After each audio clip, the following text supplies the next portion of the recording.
What's going on, everyone? Welcome back to Boats and Shows podcast.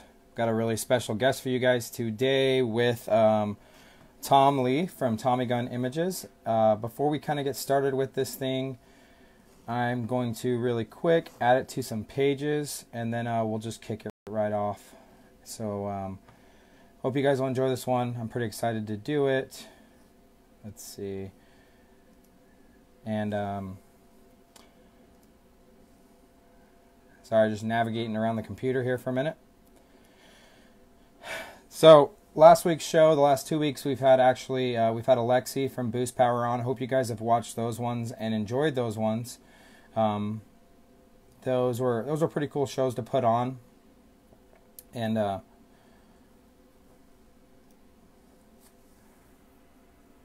Leigh has a wealth of knowledge, and I was glad to have Leigh on. I was glad that we did it more than once too, because I hope you guys were able to watch all of them and kind of check out what he had to say. We talked about a lot of 496 questions, reliable power, stuff like that. So today's show is brought to you by, if you can see my hat here, Desert Whips. Also, we're gonna do the little Desert Whips here. I got to give a big shout out to Nick Farmer, who sent me a care package yesterday. From Desert Whips, a hat, a shirt, and some little Desert Whips stuff, and the kids were pumped on those. So this show today is brought to you by Desert Whips. They make some really cool clothing, this hat, this shirt, stuff like that. So with that, we're going to, I kind of stumbled on Tom's work after Desert Storm this year, and with that, we'll bring him on, and we'll kind of get this thing rolling.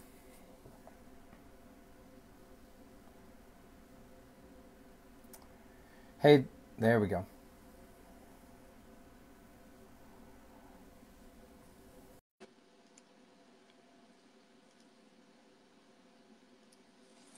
Just waiting for Tom to get on here.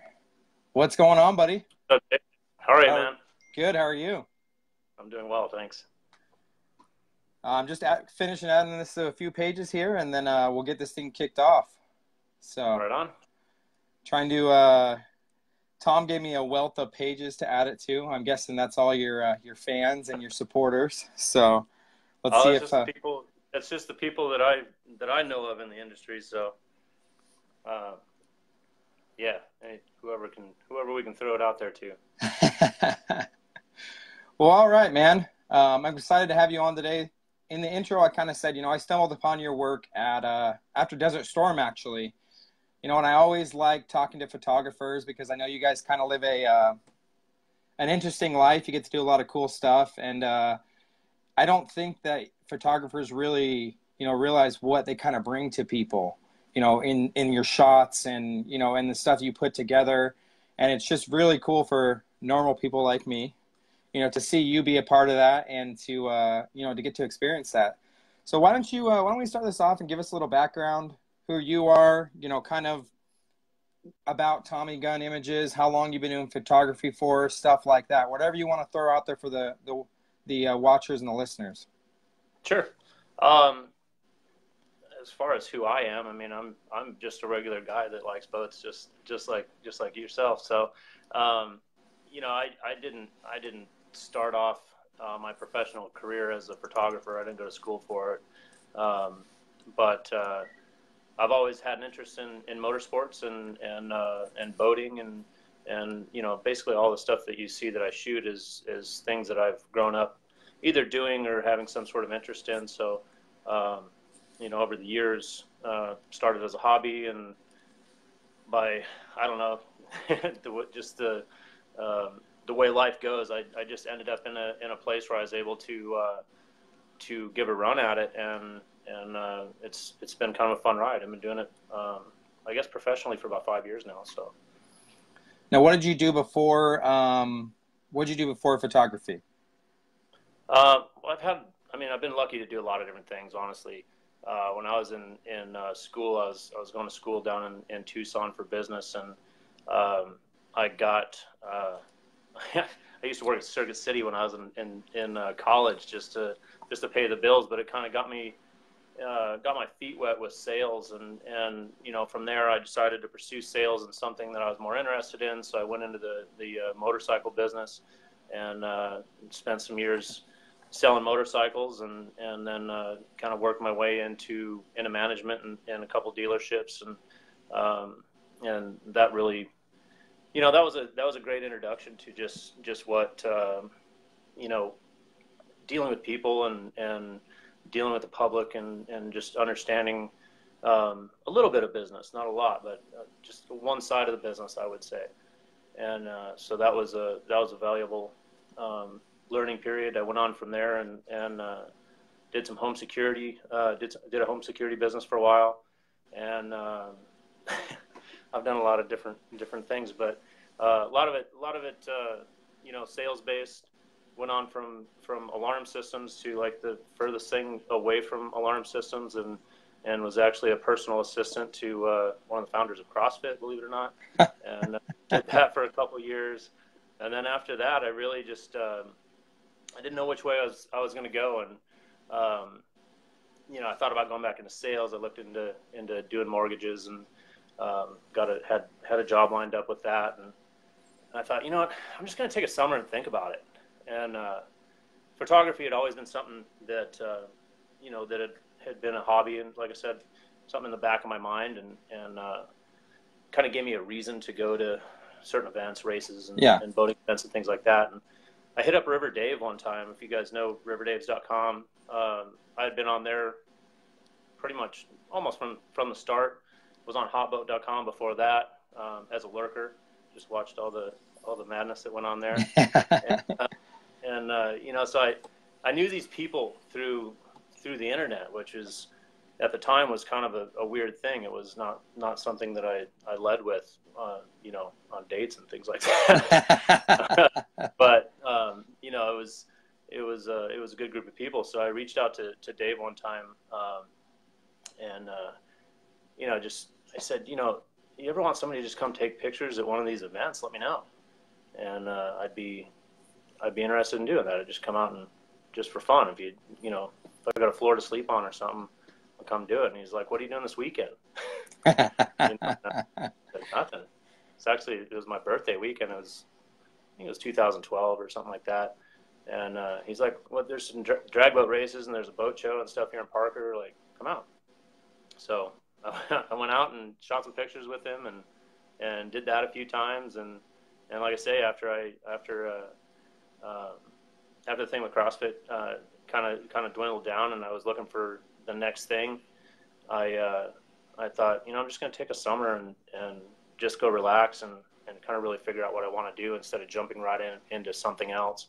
And I did. I came out. Dave and Stacy opened their home, and I came out and just hung out in Lake Havasu for the summer and took pictures of boats. And we started a little online magazine. We called it a newsletter. It was fun. Like there was no agenda and I didn't really have a direction. I wasn't sure if that was something that was going to be anything, but it turned into something, I guess.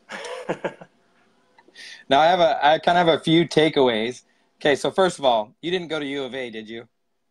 I did go to U of A, but I did not graduate from U of A. Oh, okay. That's okay then. I was going to say, we could end that. We could end it right now. But I get it. It's cool. Well, kind of another takeaway from what you're talking about is, I think of how many times I've needed, a summer or a month to just think about what I really want to do. And so it's cool that you'd kind of put yourself in a position that you could do that and figure out something that, you really wanted to do. And I'm sure when you were hanging out in Havasu, I mean, I spent last summer in Havasu, a lot of awesome thoughts come into your head when you're in a place like that. So, well, everybody's, when people that haven't lived in Havasu, when they think of Havasu, they're like, "Oh man, it must be the greatest place." I still have friends that say that. "Oh man, it must be awesome. And there's just so much going on." And I was like, "No, it's really I grew up in Prescott." Yeah. And so I come from a small town anyways, and I was living in Prescott before I came out here. And, I'm like, they roll up the sidewalks here on Monday. Like, once people go home for the weekend, it's over, man. Yeah. Tumbleweeds in the street and stuff. So it's a small town, and it's a quiet town, you know, the majority of the week. And if you get a block off of away from the bridge, you wouldn't even know there's a lake here, you know. So it's a real different place, but it is a lot of fun, you know, and it's a good place. There's, you know, there's some aspects that are not that great, and that's a challenge with any small town. But overall, it's a great place for my business. Yeah. And you know, I'm looking out my window right now, and I can see the lake, so it's not bad. Now, where did the name, you know, obviously your name is Tom, but where'd the name Tommy Gun Images? It's a pretty like cool, catchy name. Your logo's catchy.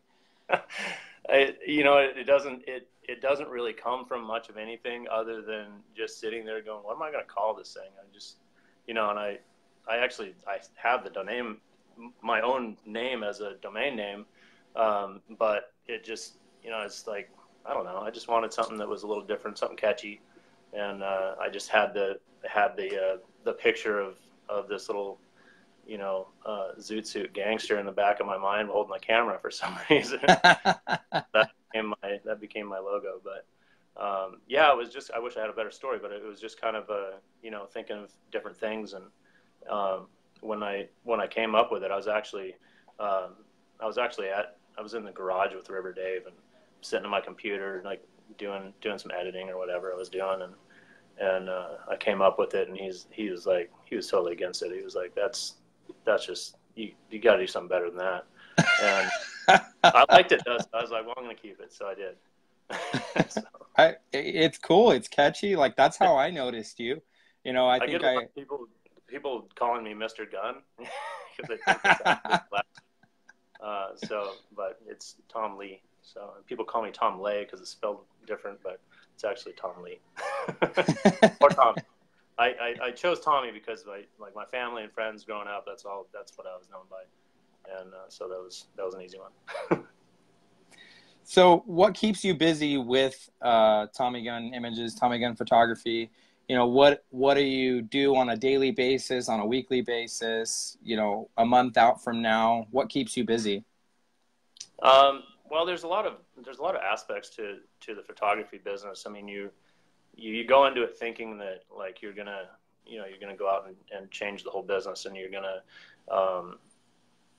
have these huge clients, and it's like it's just money's gonna be raining down, and it's not like that at all. But you find that you'll end up just piecing your income together from a lot of different areas. I spent a lot of time doing content, just producing content for social media. I manage a couple of social media accounts, so that keeps me pretty busy. And then, you know, with the events and other shoots, I do a little bit of real estate photography. So between everything, you know, you take stuff from a bunch of different directions, and you put it all together, and you know, you've got a living at the end of the day. It's been growing, you know, since the beginning, and I'm again super blessed that I'm able to do what I do, and just have a good time with it, and you know, I could be sitting behind a desk if I would have chose. So I'm really, I mean, I sit behind a desk a lot, but you know, yeah. it's for a reason that I want to sit behind a desk. I'm not sitting in a cubicle somewhere. So things could be. It's cool that you kind of realize that, though. Like you kind of realize that you've got to be like well-rounded. Like you said, you do some real estate stuff, you do some social media stuff. And that's something I've kind of realized with, I run another podcast as well. And that's something I've kind of realized is how well-rounded I have to be. I can't just run a podcast. I have to create social media stuff. You know, I have to create, you know, unless I want to steal photos from extremely talented photographers, which I don't, you know, that's your stuff.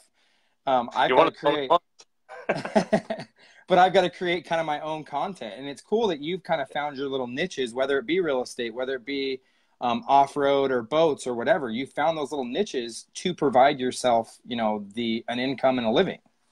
Yeah. And it really kind of came together that way. Like I said, when I first started doing this, I really didn't go into it thinking I'm going to go be a professional photographer now, because I have no experience doing that. I went into it just as a, you know, I'm going to do this for a while, and maybe I'll get a little bit better at it. It'll be fun, you know, and then I'll go get a job, which I actually did. After that summer, I went back and got another job at a dealership, you know, for that following winter. And then, you know, race season came around, and boating season came around, and I was getting busy again. And so I took the summer off again, and you know, of course you can't do that to a business owner when you work for somebody. So I just quit.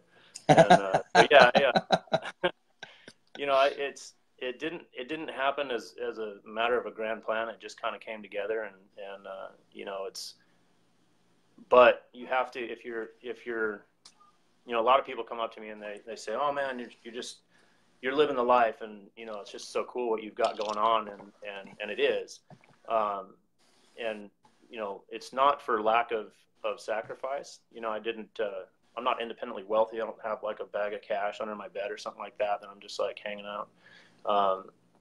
It actually came about that, you know, I put it out there, and let it be known that I was interested in doing this stuff, and I put myself in a position where I wasn't, you know, I didn't have people relying on me. I didn't have a boss that was, you know, relying on me, and I'm skipping out on him all the time. I didn't have, you know, I didn't have a family. There was a lot of things that came together, that made it easy for me to be able to do what I did at the time that I did it.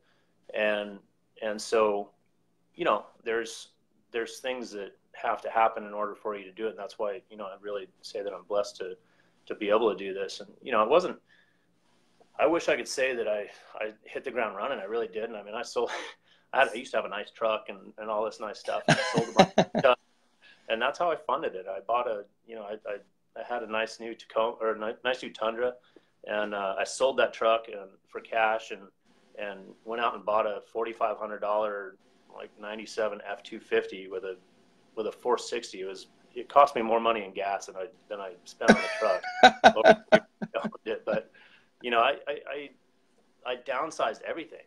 Yeah. And you know, and then you go out and you see what you can do, and it's been working out so far. So, you know, I've been having a lot of fun. Well, before we get too far in this, I want to read some of these comments, and let's see who's watching. If you are, some of you have already kind of said where you're from, but so Emerson runs a toy hauler page. He said, digging the stash. Thank you, Emerson. I just shaved a mustache going to Michigan, so mustache for Michigan tomorrow. Nice. Watching from Sedona. What's up? What part of Michigan? I'm going to the Silver Lake Sand Dunes, so near Grand Rapids. So nice. My mom gotta from Michigan. Talk about the pink taco. Pink taco. Who said that one? William Cook Woods. Oh yeah. Good old Dave is watching from Disneyland. Let's see. Devin Wozencraft. That one's kind of a cool one. Watching from the Texas Outlaw Challenge. So. Oh, Devin, turd. I'm jealous. Is it raining out there still, Devin? Let us know. The pink taco. So I always wanted a boat from the time I was a kid. I really wanted some kind of boat. I didn't know that much about boats. And my friends, when I was in high school, we would go, you know, with some friends up to Lake Powell, and you know, one of them had like a little cabin cruiser. Another one had a 205 Carrera Elite. Another guy had like a 18-foot Biesmeyer on Lake Powell, of all things. And so I was really drawn to that Carrera. I just kind of like that style. It's kind of low slung. You know, it was a jet boat, so don't shoot me, but it was just a cool boat in my opinion. I didn't know anything about boats. I didn't know what hull was good or bad or anything. It just, you know, it sounded kind of cool. It looked kind of cool, and it floated, and I thought that was pretty good. So when I was in college, I started, you know, really wanting a boat and looking for a boat. And I had some buddies that would come to Parker, and I went out with them a few times, and then I couldn't even help myself. So I was looking for a boat. But I live in Tucson, so there's not a lot of boats just hanging out in Tucson. And I was running the Yamaha dealership there in town, and a couple guys came in, and they were brothers. It turned out they owned a boat dealership just outside of Tucson. And sold them some quads, and they got to talking to me. I was like, I kind of told them what I wanted, and they were trying to put me into, whatever production boat that they had, and I was like, no, man, I'm looking for, something like that's kind of like a Carrera Elite. I was like, if you find one of these, let me know. And I'll probably own one of those boats one day, just because it was the boat that kind of got me hooked. But anyway, so Adam called me up one day and he goes, dude, I've got this boat for you. These people just traded it in. They traded it on a new Nordic, and these guys were a Nordic dealer at the time, and I thought, great. I was like, well, tell me about it. What is it? He goes, well, it's an Eliminator. I was like, well, okay, that's a good start. And he said, well, you need to come and look at it. I was like, is it in good shape? He said, yeah, it's in great shape. I go, well, can you send me a picture of it? You need to come and look at it. You really need to come up and look at it. And their shop was like 30 minutes away from my dealership where I was at. I said, all right, I'll come up after work. He goes, it's great, but you just have to see it. So I drive up there. He meets me in the parking lot, and I'm like, where's the boat? And he goes, I think you're really going to like this boat. He goes, it's just, I'm not sure if you're going to like the color. The color, you just have to look at it. Come look at it. So we walked back around the corner, and here's this pink ski boat sitting there. And it's an 87 Eliminator 207 direct drive, super weird boat. It's the 207's been made as a jet and the IO and all this different stuff, but this one's a direct drive as a comp ski boat, and it's like, I was thinking when he said it was pink, I was thinking like, oh, maybe it's red, just been in the sun for a while or something like that. No, it was pink. Like it's as pink as they get. So I was like, well, I don't know. So I called my buddy up that I used to go to the river with, and he had a Shayada, and so I called him up. I'm like, you got to come look at this boat. And he comes up and he looks at it. And he goes, yeah, man, that thing's really pink, And he goes, but it's clean. It's kind of cool. It's different. Yeah, it's a good deal. Buy it. So I bought it, and I still have it. I've had it I bought it when I was 25 or something like that. And so I've had it a long time, but it's been a neat boat, and it's probably going to go to Texas here pretty soon, because my sister and brother-in-law and their kids want it. So it's that's the story of the Pink Taco. And then the Pink Taco gained some fame on River Dave's place for a little while there. It spent a lot of time in Humbug Cove. I'll just leave it at that.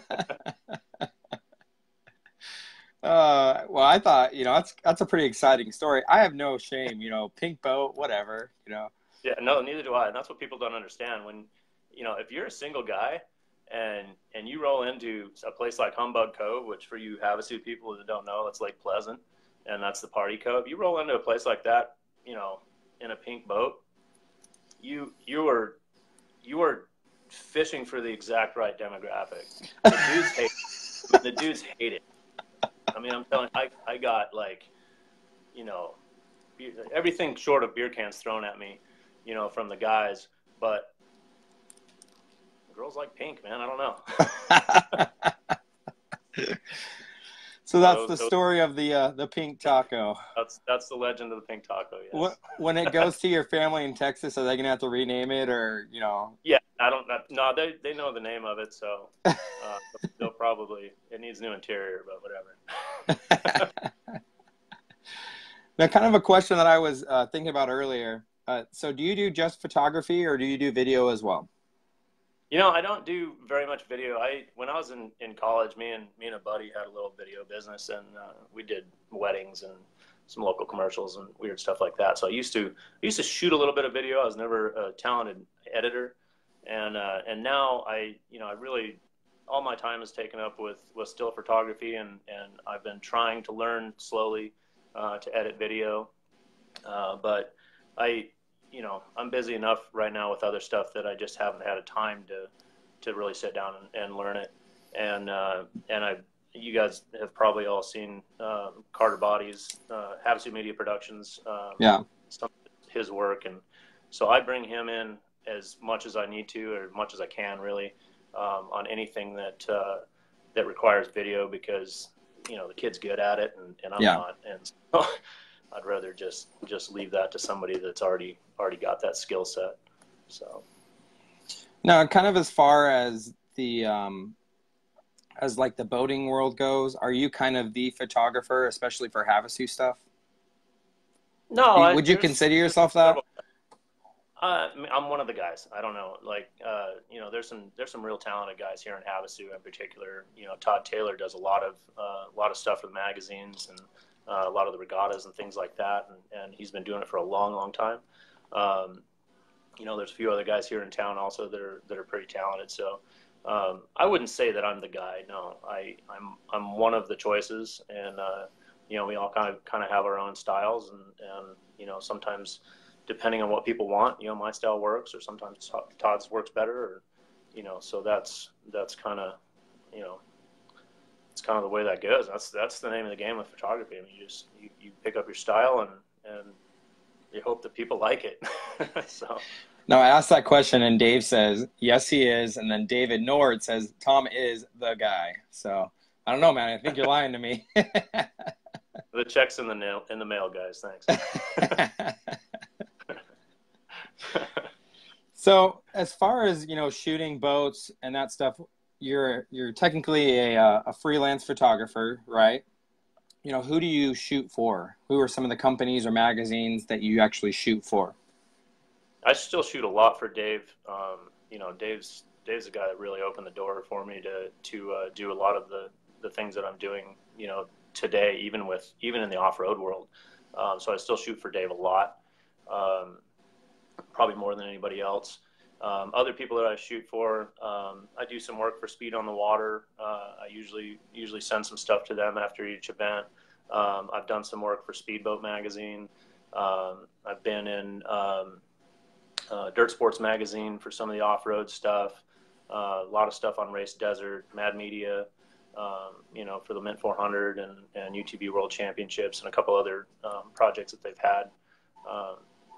So I feel like I've shot for quite a few people. I did some stuff for Justin from Positive Trim last year, a little shoot that we did, and you know, and just a lot of, you know, DCB, you know, a lot of the manufacturers have been nice enough to bring me aboard for some of their projects, and it's just kind of whoever needs a picture, you know.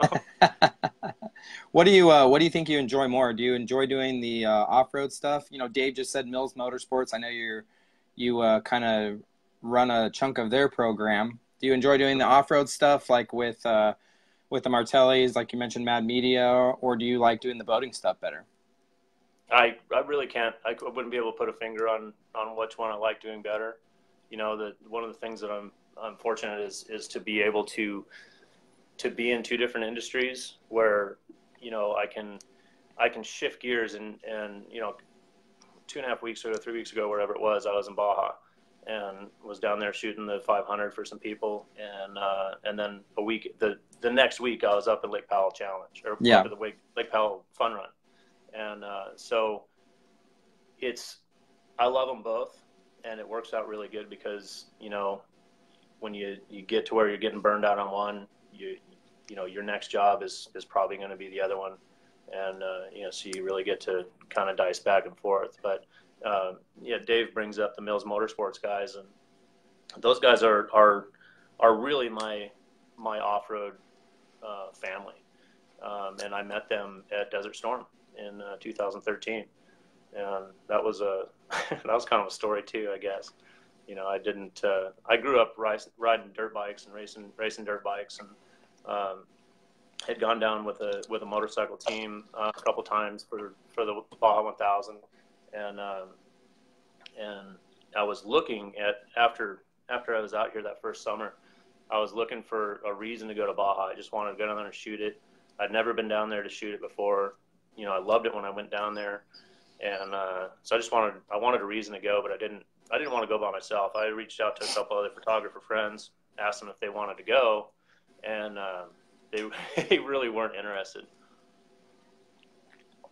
They were kind of concerned about, you know, safety and different things like that. and those guys really missed out, to be honest with you. After that, I remembered that talking to Nick Mills and the Mills guys on the houseboat, on River Dave's houseboat, for Desert Storm. And so I reached out to Nick and I said, I'm not looking for money or anything like that, but I'd really like to go to Baja and to take some pictures. And would you guys have any interest in having a photographer tag along? I'll give you all the pictures. I'll pay my own way. I just want somebody to go down there with, so I don't end up in a ditch somewhere.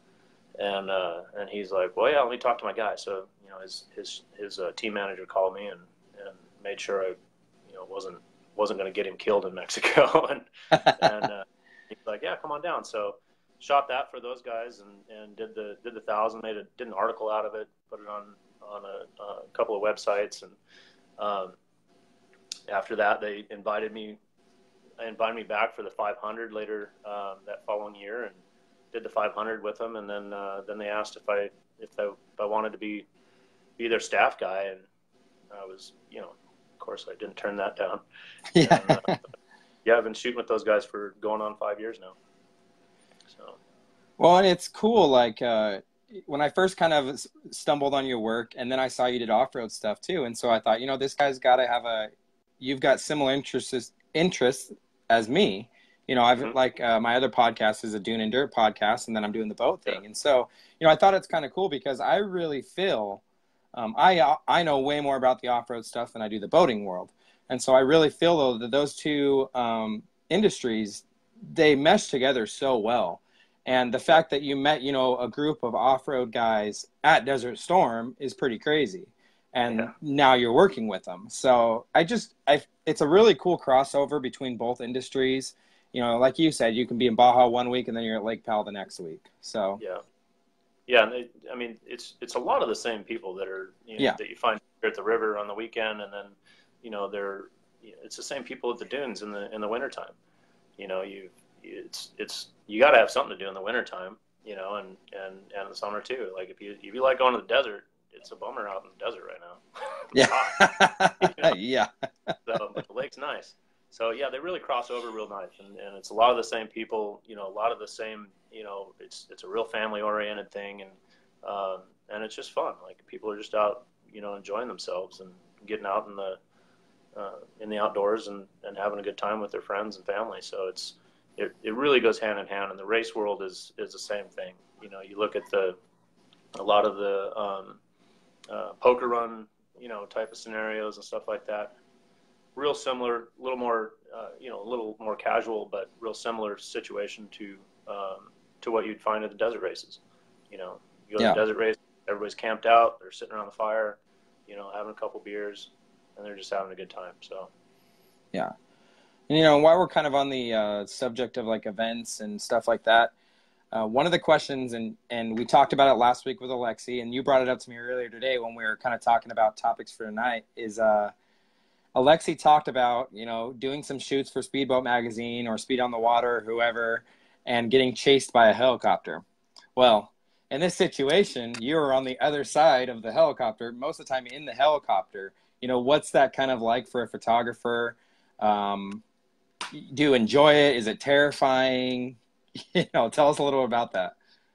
Yeah, I've had the luxury of seeing Alexi from the air several times, and he's right. I saw what he said in his podcast. He definitely does have like the stone face, and he's all business, man. He doesn't the model's over there next to him, and she's smiling, doing her thing, and Alexi's just like he's on task, but the helicopter is it's funny as I was watching that show, and that's why I brought it up to you. People really do, it's an exciting thing, and I've over the last year or so, I've had a chance to just out of luck get a chance to fly over some friends and shoot their boats and follow them for a little while, and it's exciting. Like I do it so much at this point that it feels pretty normal. It's still a lot of fun, but it feels pretty normal. But you realize after you talk to somebody, at like Desert Storm or something, that that you've had the helicopter over, it's like, it's a real rush for people. And, you know, photographically, the helicopter is like made for boats. I mean, you can get some amazing angles and perspectives and things like that with the helicopter that you're just not going to be able to get with, if you're stationary on another boat, or, you know, even if you're perched up on a cliff or something like that. It's a very dynamic way to shoot pictures. And in the desert too. We get some real interesting stuff in the desert as well, but the boating, it really lends itself well to boating and you know, just marine photography in general. So yeah, it's you know, I wouldn't say, you know, you asked if it's like a terrifying thing. It's really not. It's a lot of fun. You know, the first couple times you go up, you're thinking that, you know, it's going to be really crazy, and you know, it's really not. I mean, I've done some pretty exciting things in the helicopter before, and I've had some things that you know, where you're like, oh, that was kind of weird, you know. But at the end of the day, I mean, you're gonna have weird things happen to you in a car, in a boat, helicopter, doesn't matter. And it matters who you fly with, though. You know, you don't just jump in a helicopter with Joe Nobody. That, you know, I usually ask a lot of questions if it's a pilot, and if the questions are not answered, you know, in a way that I like, I just missed the helicopter. I mean, I'm sorry, I slept in. So, but I'm kidding on that. But the helicopter, you really, you know, there's a lot of things, a lot of questions that go through your mind, and you want to be diligent about who you're flying with. And the guys that I fly with are really good pilots. And like I said, I've been through some weird things, and these guys don't even blink. And that's what you want in a pilot for sure. Fred Young that flies for Speedboat a lot. I fly with him the majority of time for boating, and the guy he will not take chances, and we get the shot every single time. He knows exactly how to put you on the boat, and he just doesn't take chances. He doesn't do anything weird or do something just because it'll look cool, or, you know, oh, this will be like the shot. He's not going to risk anybody's life for the shot. And Tim Sears is the guy that I fly with in the desert racing, and he's the same way. You know, we're not going to do anything weird or stupid. It's not to say we haven't had weird things happen. We took a rock straight through the windscreen, and which I think it was Pahrump, the Pahrump 300 up there in Nevada, and so that's weird. But no, it was Mint 400. It was the Mint 400. So yeah, I mean, things happen. Yeah. But, you know, to have a pilot that a rock comes straight through the window at him and he doesn't freak out is a nice thing to have. So it makes all the difference to have the right guys, you know, at the stick, and then you can just relax and do your thing. So a couple questions have come in while we're on the subject of the helicopters. Nick Farmer is Desert Whips. Have you ever dropped a camera in the lake? Knock on wood, I have not. No, I in the helicopter, I mean, we're all harnessed up, and I've got a harness that latches onto both of my cameras. It would be fairly hard to drop a camera. But that's not to say it doesn't happen. I mean, I've definitely, even with my harness, I've reached down and grabbed one of my cameras and realized that the latch came off of it, and it's just been like tumbling around in the seat next to me. So it's just a little stressful when the, you know, cameras aren't as cheap as I'd like them to be. But no, we've, you know, you learn really fast to, like, that you, like, I'll fall on my head before that camera hits the ground. Well, and that was kind of going along. The next question right after that from Michael Weimer is kind of, how are you strapped into the helicopter? Are you leaning out? You talked about harnesses and stuff like that. It depends on the shoot. It depends on the situation. There's there's times when, like, with Mills Motorsports and their helicopter, I fly with Carter a lot, and Carter's got a pretty good sized gimbal rig that he carries around. So, and we're lucky that they have a Bell Long Ranger, and it's a stretch version of a regular Ranger. Yeah. And so we both the doors off the one side, and in that helicopter, I'll sit with my feet on the skids. I'm still sitting in the helicopter, but I sit with my feet on the skids, and for the most part, that's how I'll stay, because I'm able to get the shots that I need without, me and Carter aren't kicking each other and things like that. Yeah. And I usually just, as far as harnesses go, I'll wear I just wear a climbing harness, and I tether into the helicopter. If I'm in a R44, which is a really small helicopter, yeah, I usually won't wear the harness, because I can just wear a seatbelt, and I can reach, I'm pretty long, so I can reach from one side of the helicopter to the other. Yeah. So just depends on what we're doing. A lot of people like to, they think that we're just hanging out, and it's just, this real cowboy thing, and it's usually not. I mean, if we're sitting with our feet on the skids, it's, we're still strapped in and things like that. And really the way we fly, the helicopter is not like thrashing around. So you're not just going to go flinging out of the thing as long as under normal circumstances. But, the harness is there just in case something does go wrong. But what about drones? Like, didn't you have a drone in Washington, or I think River Dave just said something about that? Dave's talking about my drone. Yeah.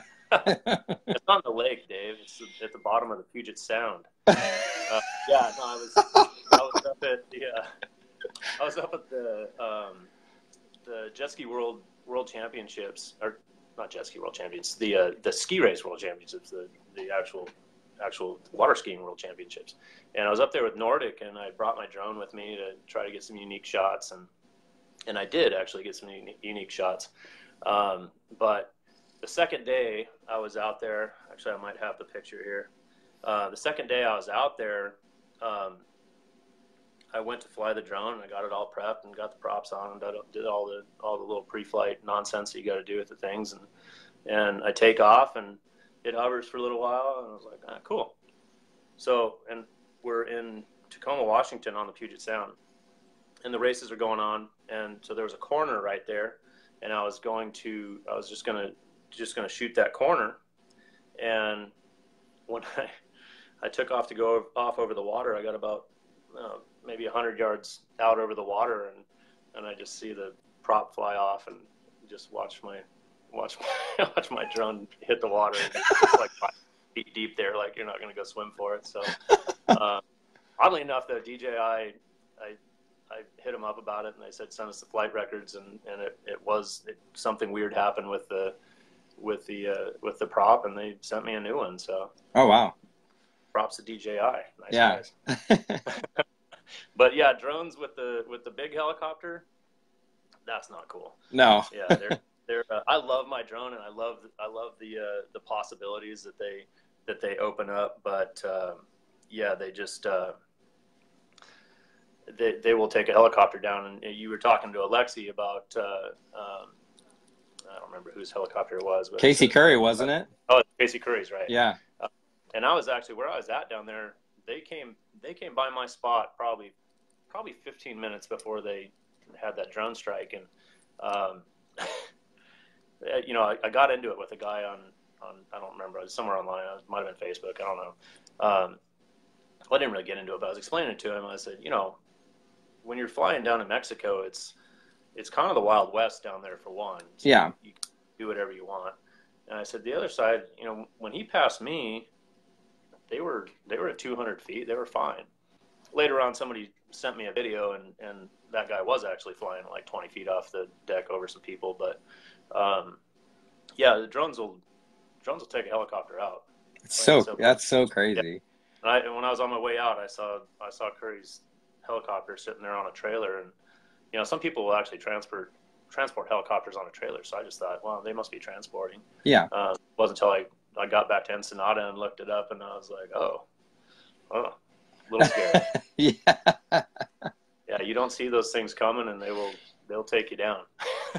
Yeah, and actually on the Dirty Dinner Show, I've had I don't know if you know Derek Optic Helicopters. Yeah, I don't So know him. I know. he was kind of talking about, that was one of the subjects he actually brought up before his podcast was, he's like, I want to talk about this because he's like, people don't understand. He's like, I just want to talk about it. He's like, I'm fairly young and I don't want to die. So, Right. And there's a lot of drones out there. And it's actually it's a real issue, and we've run into it down here at the lake before too. But we see it more often in the desert. And Best in the Desert has a strict no drone policy. They've flown drones in certain confines at a couple of events just for certain circumstances. You know, Mad Media for the Mint 400, they do some drone work, but they're safe about it. You know, and you're talking about drone operators that are they're FAA certified and they're there to do what they're doing, and they're professionals.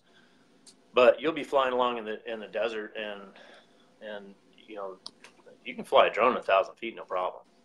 So you can be flying along in the desert, and even if you're at a safe altitude, you know, you hit a drone and it's chances are you're going to hit it and thing's going to bounce off the side of the fuselage, and you know it's not going to be a big deal. But Casey Curry's helicopter is a great example. If you catch that thing at the wrong spot and it ends up in the tail rotor, you can literally kill a helicopter full of people. Yeah. Really fast. You know, you lose tail rotor on a helicopter and things aren't going to go right, and that's just the way it is. So you know, people that are watching that have drones out there, drones are awesome. I love them. Just be aware. And I said it online after Casey Curry's helicopter. I can hear that helicopter for 5 minutes before I ever see him in Mexico.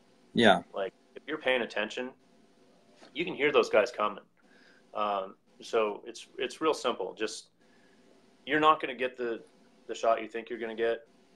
Just put the drone somewhere else, and then wait till somebody comes by that isn't being chased by a helicopter. Yeah. And same thing out here at the at Desert Storm and stuff. If you're flying your drone and the helicopters are flying around, you guys see how we fly. I mean, sometimes we're 20 feet off the deck, and there's a lot of traffic. You and Lexi talked about that. Desert Storm, there's sometimes 7-8 helicopters in the air. Yeah. And the pilots really have their hands full already with the other helicopters in the air, and then trying to scan the surroundings to spot drones and stuff. It can get a little hectic. So River Dave, I know you like flying your drone, buddy. Keep it at safe altitude. This is going to be kind of a two-part question. We're about 50 minutes into this, so I don't want to. We might have to do a part 2 with you too. I don't know, or maybe we'll do an audio one. Whatever you want to do. I've got time. I'm not going anywhere. Okay. The advantage of being a photographer, you really don't do much. What's been your favorite shoot that you've done? And what's your favorite event like to attend at this moment? Ooh, that's a good one. It's really hard to nail down a favorite shoot, but we had DCB brought me on for that orange boat, the first boat with the 860s in it, in December, I think it was, maybe November. And that shoot just turned out awesome. I mean, we had perfect conditions. The boat's beautiful, first morning light, and that was just a really fun shoot because everything came together the way you want it to.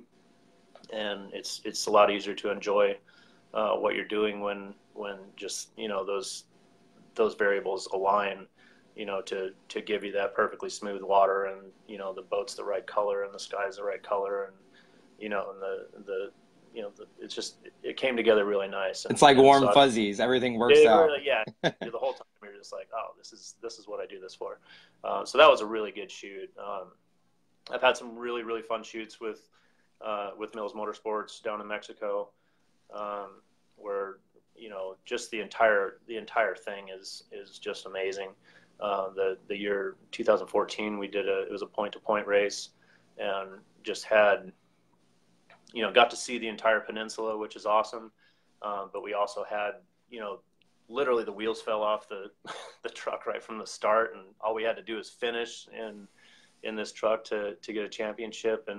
And so when you have times like that in desert racing, there's a lot of opportunity for just some really, really cool, different type of photography, because, you know, you're chasing after this thing, and everybody's kind of under distress. So if you're the fly on the wall and you're documenting that, it's a lot of fun. And the teams still, they love that race too, even though it was, when we were in the middle of it, it was awful. Yeah. You know, it was like, I think our total time was like 46 hours or something like that. Jeez. But it was neat. So it's hard to really nail down one shoot. That DCB shoot does stand out in my mind, because things just really came together nice with it. And, you know, and the guys from DCB are really easy to work with. They're really, you know, they have an understanding of how things should look and how they want to present their product. And, you know, so they're willing to do what it takes to make those shoots happen. And it's fun to work with guys like that. Also Nordic, when they came out with their 43, we did a shot under the bridge. That was a lot of fun. That was just a really neat boat. So, and now they're all starting to pop up, and I can tell you a million. I get to, I mean, it's not that hard. I get to take pictures of stuff that already looks cool. So, what's like a favorite event? Oh, favorite event. I love Desert Storm, just for the scope of it. I mean, it's just, there's so much going on. They pack so much into that week, into this little town, that it's really a lot of fun. It's exhausting, and I hate it the whole week, you know, but at the end of it, I look back and I'm like, man, we had a lot of fun, even though we were up at 5 a.m. or 4 a.m. or whatever it is every morning. And then River Dave has to throw a party every day. So we're not going to bed, you know, so, or later. And, you know, you're trying to get stuff done, but it's a hard week, but that's a really fun week. As far as an event that's just a really neat event, this last week or week and a half ago was the Lake Powell Fun Run. Awesome event. I knew you were going to say that. Yeah, so laid back. You're in Lake Powell. I mean, you cannot go wrong with Lake Powell, and the people are cool, and you know, it's just that's a neat event. On the off-road side, the Baja 1000. I mean, it's amazing. It's an adventure every time. You're sleeping in the desert. You never know what's going to happen. You know, that event is the coolest thing going for off-road, bar none. Yeah. If you're stateside, you know, the Vegas to Reno race is a neat race. There's a lot of really cool spots that look really good, but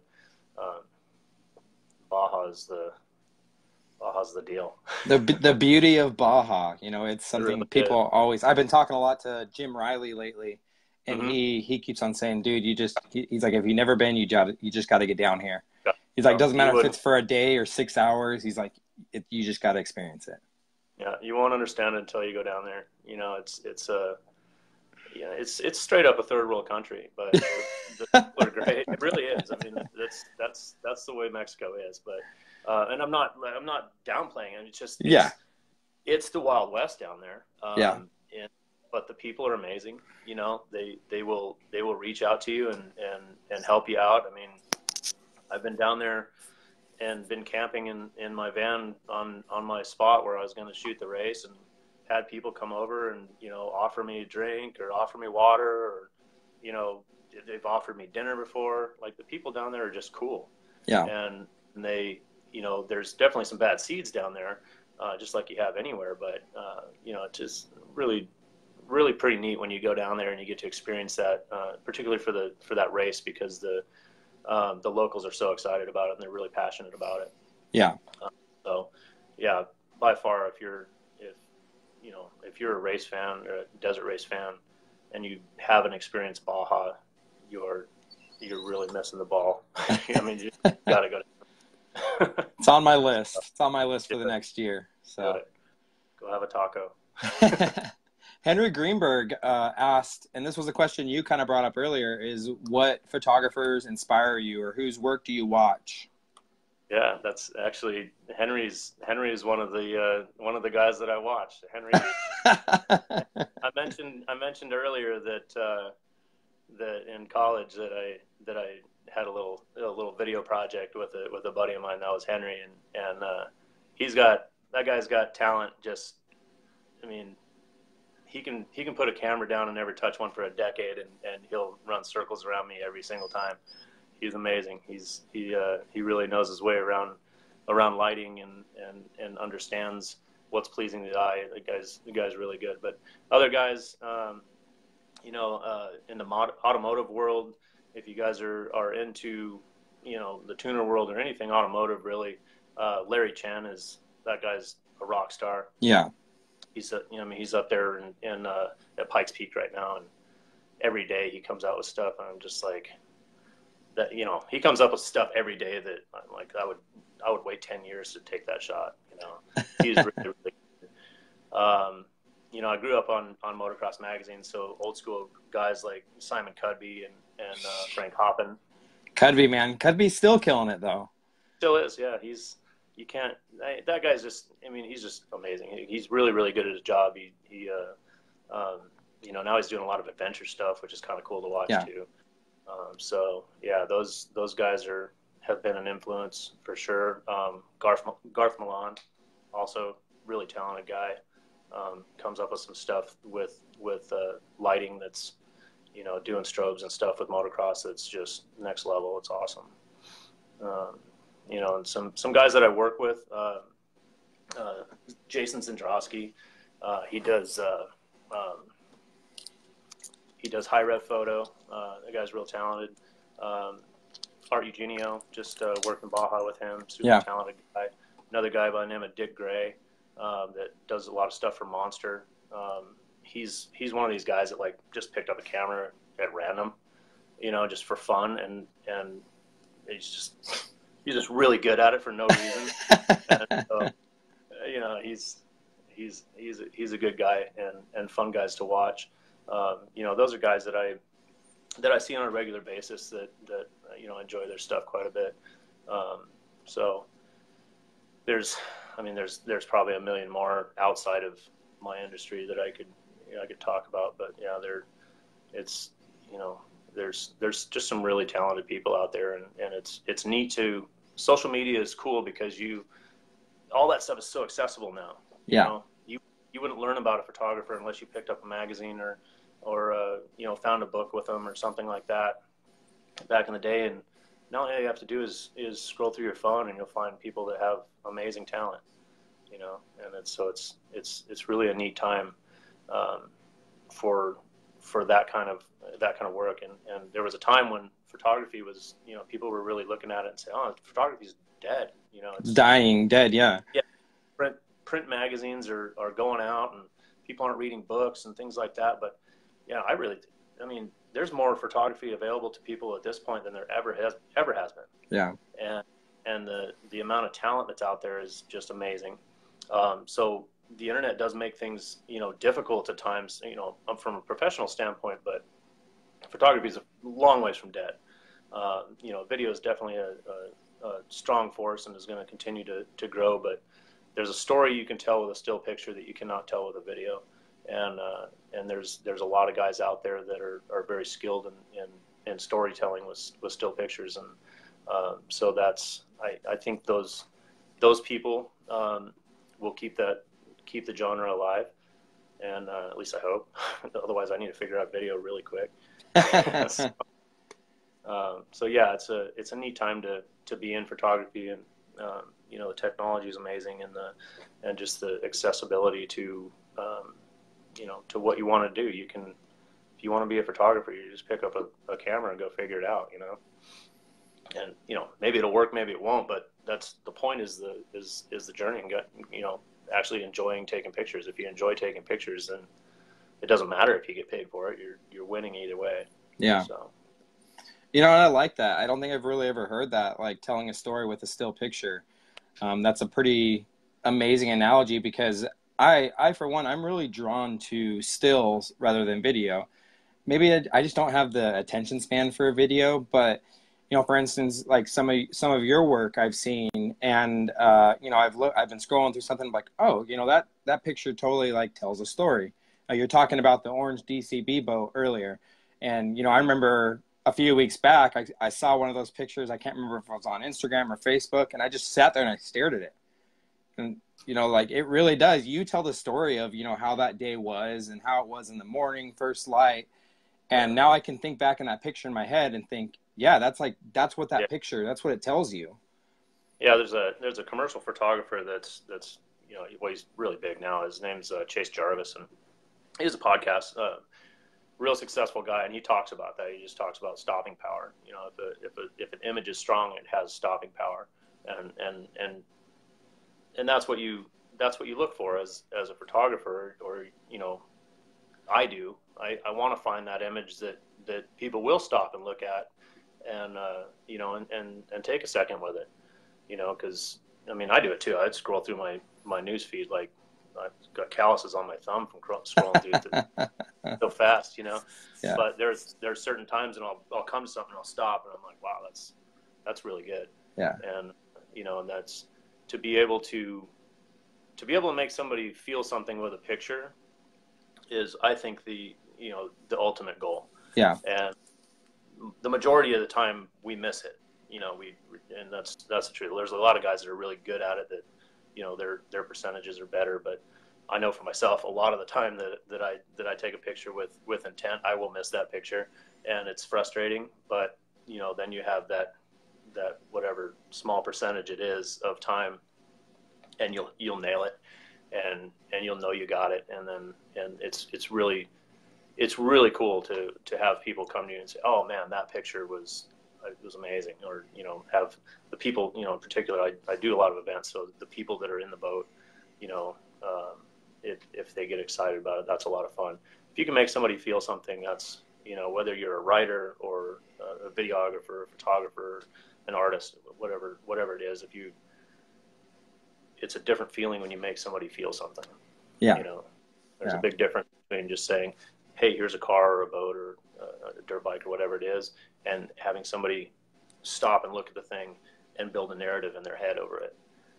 Because, I mean, that's really what pictures are about. I mean, it's a moment in time. So if you do it right, there should be a story somewhere.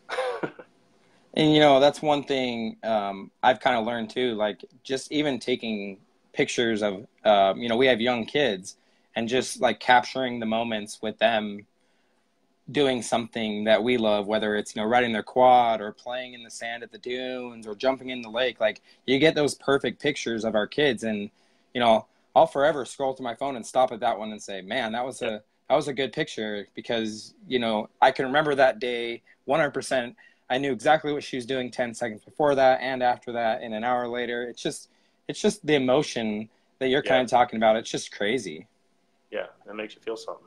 It's really, I mean, it's the reason I do what I do, honestly, and I can sit here and say that I do what I do because because of boats or because of whatever these things are. But it's not the things. It's the stories. Stories are fun. Yeah. Everybody likes stories. That's why people go to the movies. That's why the entertainment industry exists. That's why cameras exist. I mean, you got to have a way of documenting a story. Yeah. So what does the future look like for Tommy Gun Images? What do you have coming up this year? What Blake Wilkie has a shred list. What's your shred list? Wilkie would have a shred list, wouldn't he? He does. It's like a planner. It's a little shred list. Yeah, he's got it all figured out. He's probably got it much more figured out than I do. I'm working hard with Nordic Boats. We're trying to do a big shoot with them for a lot of their new products. So that's on. We don't have that quite figured out yet, but that's coming.